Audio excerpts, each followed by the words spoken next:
There's a lot of talk about the US-China trade war. But while you're looking over here, a conflict between the two giants is brewing over here, in Pakistan. The conflict is about global dominance, and Pakistan's financial security is hanging in the balance. If China succeeds, it could be on the path toward becoming the new center of global trade. If the US wins, it could frustrate China's latest push to become a global economic superpower. Either way, the impact will be felt for decades around the world. To understand how we got here, you first have to understand why China is in Pakistan at all.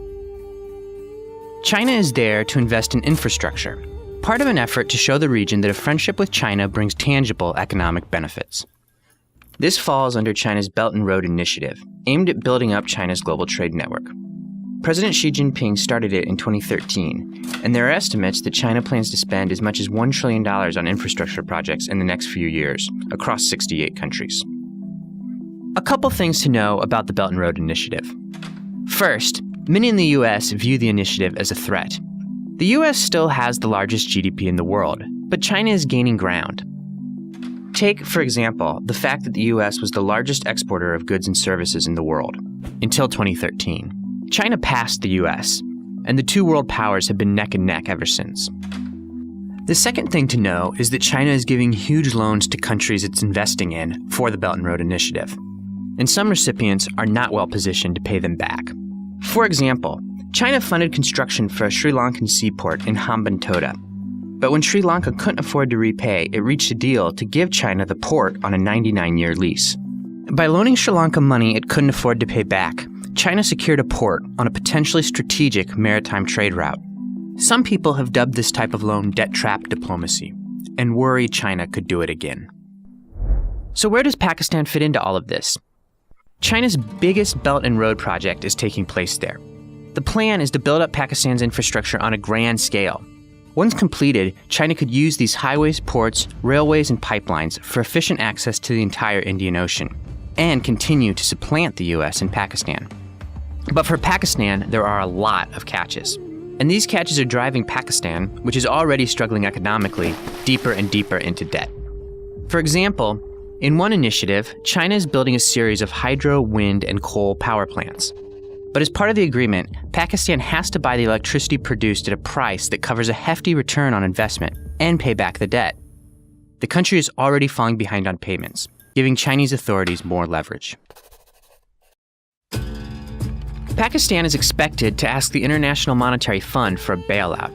Experts say they will ask for at least $8 to $12 billion, maybe more.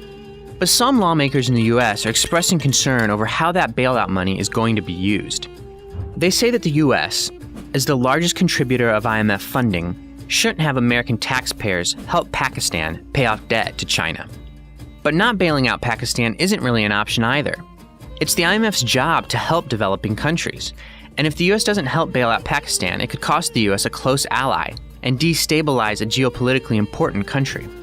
So the US is expected to use this as an opportunity to limit China's influence in Pakistan. One way it could do this would be to influence the IMF to place terms on the bailout, such as specific restrictions on borrowing from China. This would force Pakistan to significantly scale back Belt and Road projects.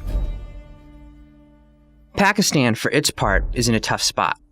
On one hand, it may need a financial rescue from the IMF, funded in part by the US. On the other hand, it desperately needs the infrastructure improvements offered by China. And the incoming Pakistani administration has added another complication. Imran Khan's party stated that it might look for options besides the IMF to help with its debt, maybe even borrowing more from China. However, Mr. Khan's government has also pledged to make public the Chinese deals, shrouded in secrecy up until now. If the US comes out on top, it could start to discredit China's Belt and Road Initiative. Future countries might be hesitant in accepting Belt and Road money, slowing China's expansion. If China comes out on top, it's closer to its goal of displacing the US and becoming the new center of global trade. These issues will come to head in a few weeks, as Pakistan is rapidly running out of foreign exchange reserves. When that time comes, it could amount to a battle between the US and China. A battle for the #1 spot as a worldwide superpower.